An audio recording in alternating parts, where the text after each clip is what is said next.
Nous allons parler d'un des bâtiments de David Chipperfield, le bâtiment MBA du campus EC, construit de 2008 à 2012 à Jouy-en-Josas.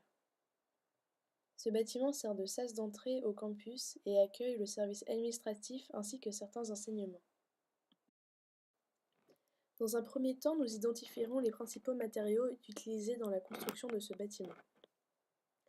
Tout d'abord, nous pouvons observer une structure en béton banché.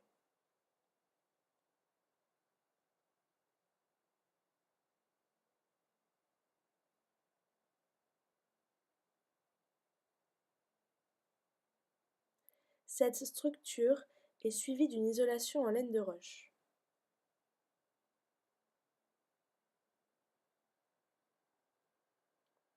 On trouve ensuite une lame d'air de 3 cm qui permet d'évacuer l'humidité due à la condensation interne. Enfin, enveloppant le tout, nous pouvons trouver un revêtement extérieur en aluminium anodisé qui permet d'éviter toute corrosion ou abrasion.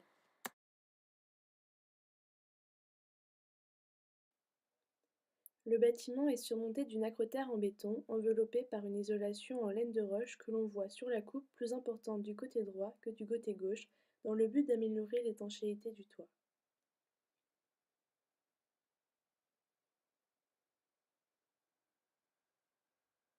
Après la lame d'air se place la couvertine inclinée au-dessus de l'acrotère afin de permettre à l'eau de couler. En rouge, on trouve les attaches qui accrochent l'isolant au béton. Enfin se trouvent des gravillons servant à protéger et à lester l'isolant.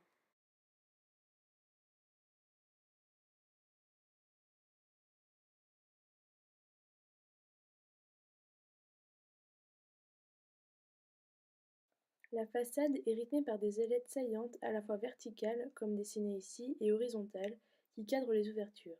Ici, une légère pente permet d'éviter la stagnation de l'eau au niveau des fenêtres et de permettre l'imperméabilité de la façade. De la même manière que sur le détail de l'acrotère, on retrouve les accroches en rouge. En rouge également, on observe un support en acier galvanisé dans lequel vient se loger l'isolant. Nous sommes ici en plan, nous pouvons donc observer les ailettes saillantes verticales. D'un point de vue esthétique, elles servent à rythmer la façade et à cadrer la vue. De plus, elles ont pour fonction de guider l'eau vers le sol. Elles se trouvent dans le prolongement des montants de fenêtres afin de les dissimuler.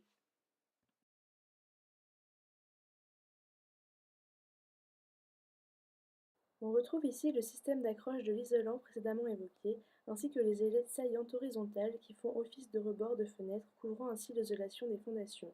Celles-ci assurent d'ailleurs l'étanchéité et le drainage des eaux du sol.